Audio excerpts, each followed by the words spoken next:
Assalamualaikum warahmatullahi wabarakatuh. Halo sahabat Onasi Channel, senang saya bisa berjumpa lagi dengan sahabat semua. Mudah-mudahan sahabat ditemui dalam keadaan sehat walafiat.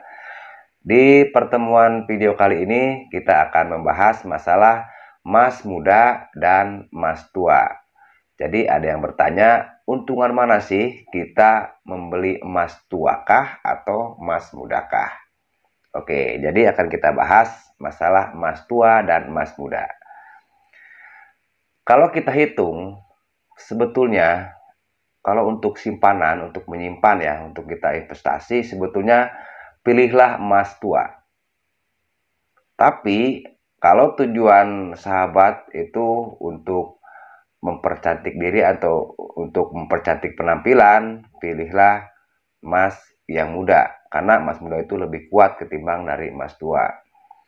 Tapi di sini yang akan kita bahas adalah menguntungkan mana sih emas muda dengan emas tua. Jadi kita akan melihat emas muda dulu. Emas muda itu rata-rata ongkos bikinnya lebih tinggi daripada emas tua. Contohnya kemarin, 2 hari yang lalu, itu saya coba tanya harga emas yang 10 karat, itu harganya yang paling murah ya, yang paling murah itu kemarin itu harganya Rp400.000 per gramnya. Itu untuk yang 10 karat.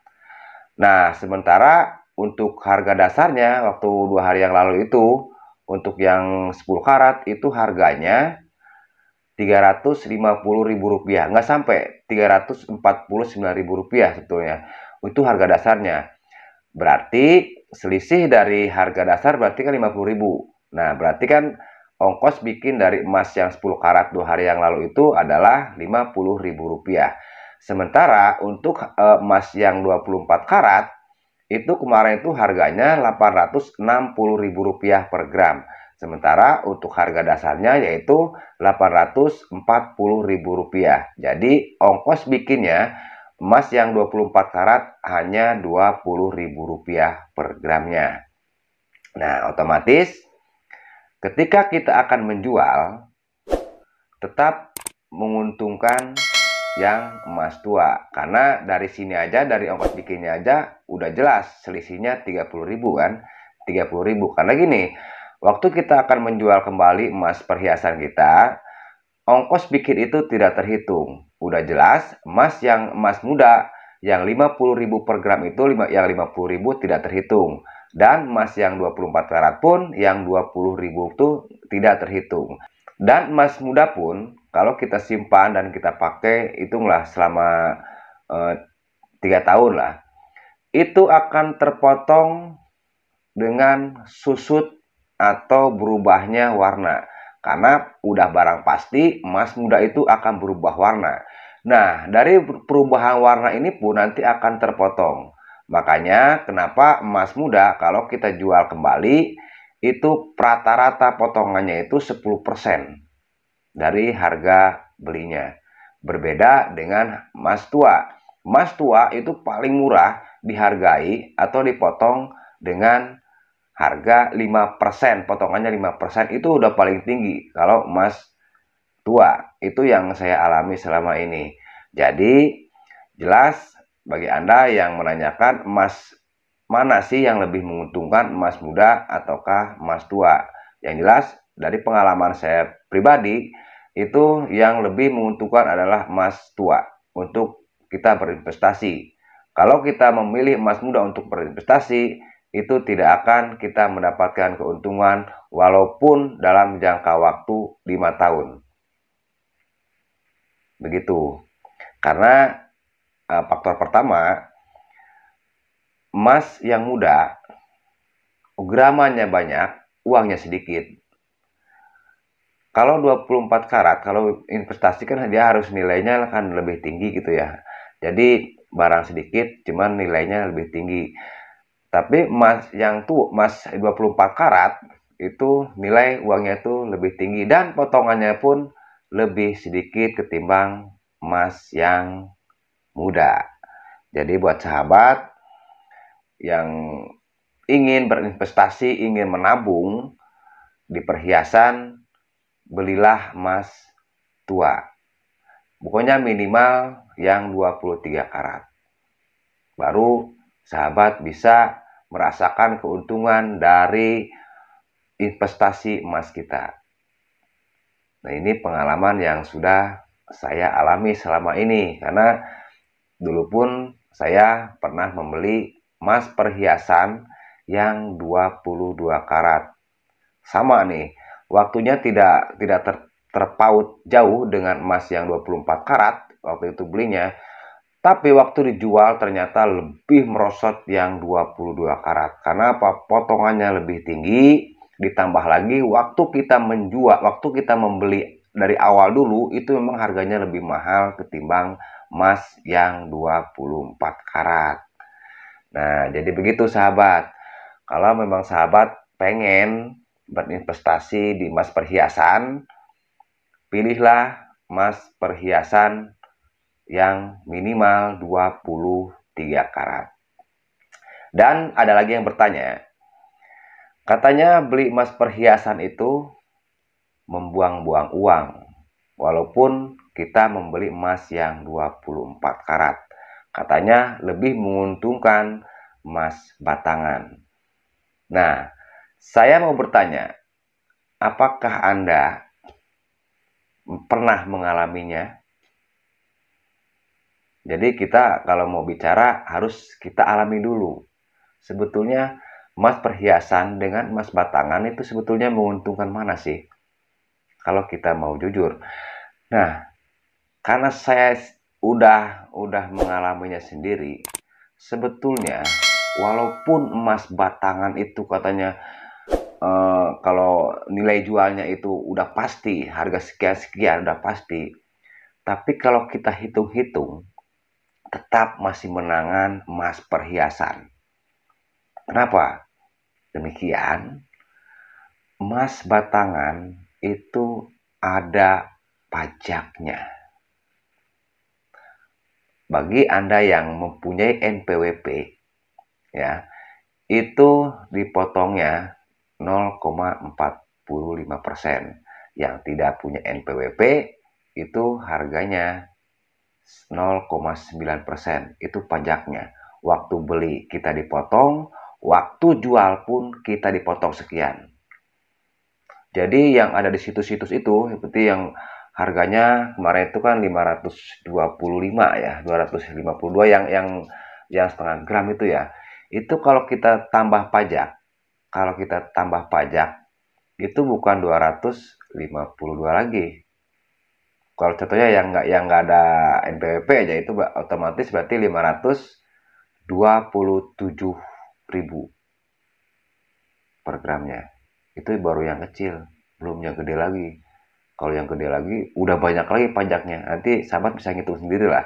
Yang punya NPWP itu 0,45, yang nggak punya NPWP itu dipotong pajaknya itu 0,9%. Otomatis kalau kita hitung-hitung, itu kan waktu kita beli dipotong pajak, kita jual pun kena pajak. Begitu. Jadi terpotong 2 kali. Karena saya udah berhitung-hitung nih, udah pernah ngalamin kayak gitu, ternyata hasilnya tetap menguntungkan emas perhiasan. Kalau buat saya yang selama ini pernah mengalaminya gitu, maksudnya pernah mengalaminya. Makanya kenapa saya tidak membeli atau memilih emas batangan. Betul, emas batangan itu lebih aman, lebih pasti kalau kita menjual. Tapi emas perhiasan pun pasti kok. Emas perhiasan pun pasti. Kita ngitungnya ke harga akhir aja lah. Ke harga akhir. Jadi pokoknya selama saya menabung, emas perhiasan lebih menguntungkan ketimbang emas batangan. Kalau nggak percaya, silakan Anda coba. Silakan sekarang Anda beli emas batangan sama emas perhiasan. Nanti berapa tahun kemudian sahabat jual bersama-sama. Nah, tapi Anda harus ingat, harus dihitung dari sekarang nih. Emas perhiasan yang Anda beli itu berapa sama ongkos bikinnya. Emas batangan Anda beli berapa sama pajaknya. Nah, nanti Anda jual. Mana yang lebih menguntungkan? Emas perhiasan atau emas batangan? Kalau saya alami selama ini, emas perhiasan yang lebih menguntungkan. karena potongannya lebih sedikit. Selama ini saya paling banyak potongan emas di perhiasan itu 5%. Tetapi kalau di emas batangan itu udah 2 kali potongan. Udah kena potongan ongkos bikin juga ada. Itu kalau nggak salah itu satu batangnya itu 100.000. Itu ongkos bikinnya ya, untuk ongkos bikin dari emas batangan. Itu belum pajak, itu belum materai. Nah, itu makanya emas batangan pun sebetulnya banyak banyak potongannya. Jadi jangan disangka emas emas batangan itu murni. Jadi enggak banyak potongan. Jangan salah, emas batangan pun lebih banyak potongannya ketimbang emas perhiasan. Emas perhiasan potongannya ongkos bikin sama susut, kalau memang susut. Tapi kalau nggak susut, itu potongannya lebih sedikit. Karena selama ini potongan yang saya dapat ya, yang selama ini kena potong itu maksimal itu 5% itu jarang. 4% biasanya dipotong oleh pihak tokonya waktu kita menjual.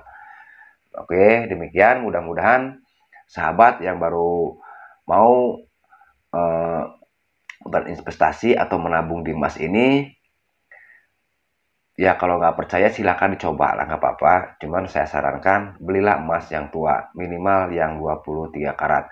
Kalau memang Anda uangnya nanggung, belilah emas perhiasan saja, tapi yang 24 karat ya, kalau nggak yang 23 karat. Jangan beli emas batangan. Kalau memang uangnya nanggung, kecuali kalau uangnya bisa mencukupi 10 gram lah, minimal 10 gram. Karena emas batangan itu lebih tinggi gramanya, akan lebih murah harganya. Lebih rendah itu akan lebih mahal. Jadi begitu ya, walaupun memang pajaknya lebih tinggi juga sih.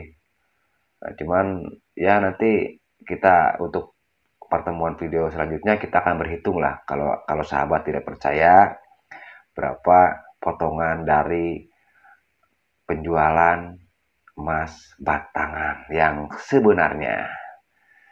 Oke, demikian mudah-mudahan bermanfaat bagi yang mau berinvestasi di emas. Sahabat, jangan ragu. Anda, sahabat, tidak akan rugi membeli emas. Jangan percaya orang yang mengatakan beli emas itu bikin rugi. Jangan percaya. Karena selama ini saya nabung di emas. Tapi ingat, saya nabung di emas itu emas tua, emas 23 ke atas. Enggak, bukan emas yang muda. Karena emas muda jarang akan mendapatkan keuntungan. Tapi bukan berarti saya melarang sahabat membeli emas muda. Silakan membeli emas muda, cuma jangan berharap mendapatkan keuntungan ketika menjual kembali. Oke, demikian. Mohon maaf kalau ada salah-salah kata. Bagi yang baru bergabung, silakan tekan tombol subscribe-nya dan hidupkan tombol loncengnya agar nanti kalau ada video-video terbaru Anda tidak ketinggalan. Dan saya terima kasih sekali buat sahabat yang selama ini masih mendukung Onasi Channel. Mudah-mudahan sahabat diberikan kesehatan dan diberikan rezeki yang melimpah. Amin. Baik, akhir kata, Assalamualaikum warahmatullahi wabarakatuh. Permios.